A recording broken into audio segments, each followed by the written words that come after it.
Hi friends, எல்லாருக்கும் வணக்கம். இன்றைக்கி நம்மளோட வீடியோவில் கும்பகோணம் கடப்பா குழம்பு பண்ணலாங்க. ரொம்பவே டேஸ்ட்டாக இருக்கும். இட்லி, தோசை இந்த மாதிரி டிஃபன் ஐட்டம்லாம் ரொம்ப நல்லாயிருக்கும். வாங்க இந்த குழம்பு எப்படி பண்ணுறதுன்னு பார்க்கலாம்.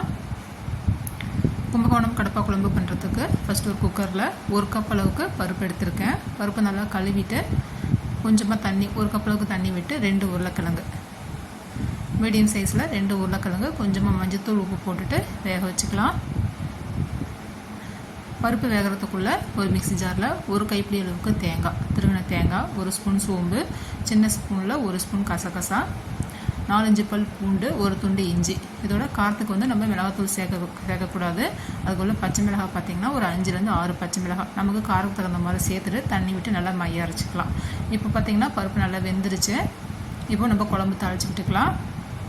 ஸ்டவ் ஆன் பண்ணிவிட்டு கடாயை வச்சுக்கலாங்க. இதில் கொஞ்சமாக ஒரு 3 ஸ்பூன் அளவுக்கு எண்ணெய் விட்டு 1/2 ஸ்பூன் சோம்பு, 1 பிரிஞ்சி இலை, 2 லவங்கம் சேர்த்துட்டு நல்லா புரிஞ்சதுக்கப்புறம் வெங்காயம், 1 கப் அளவுக்கு வெங்காயம் சேர்த்துட்டு நல்லா கலர் மாதிரி வரணும். இந்த அளவுக்கு வெங்காயம் நல்லா வதங்கினதுக்கப்புறம் 1 தக்காளி, மீடியம் சைஸில் 1 தக்காளி கட் பண்ணிவிட்டு சேர்த்துக்கலாம். தக்காளியும் பார்த்திங்கன்னா இந்த அளவுக்கு நல்லா வதங்கினதுக்கப்புறம் நம்ம அரைச்சி வச்சுருக்க தேங்காய் பேஸ்ட்டு சேர்த்துக்கலாம். நல்லா இந்த வெங்காயம் தக்காளியோடைய தேங்காய் பேஸ்ட்டும் நல்லா கலந்து வரணும். இதோட மிக்ஸி ஜாரில் கொஞ்சமாக தண்ணி விட்டு அலசிட்டு சேர்த்துக்கலாம். நல்லா மிக்ஸ் பண்ணி விட்டுட்டு ஒரு மூடி போட்டு வச்சிடலாம்.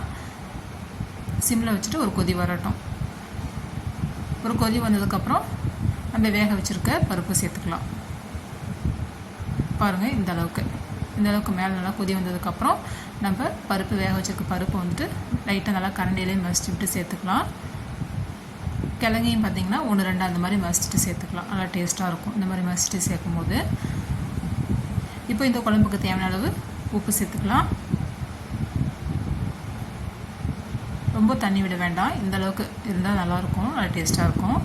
உப்பு சேர்த்துட்டு நல்லா மிக்ஸ் பண்ணி விட்டுட்டு மீடியம் ஃப்ளேமில் ஒரு 5 நிமிஷம் கொதி வச்சு எடுத்தால் போதும். நல்லா டேஸ்ட்டாக ரெடி ஆகிடும்.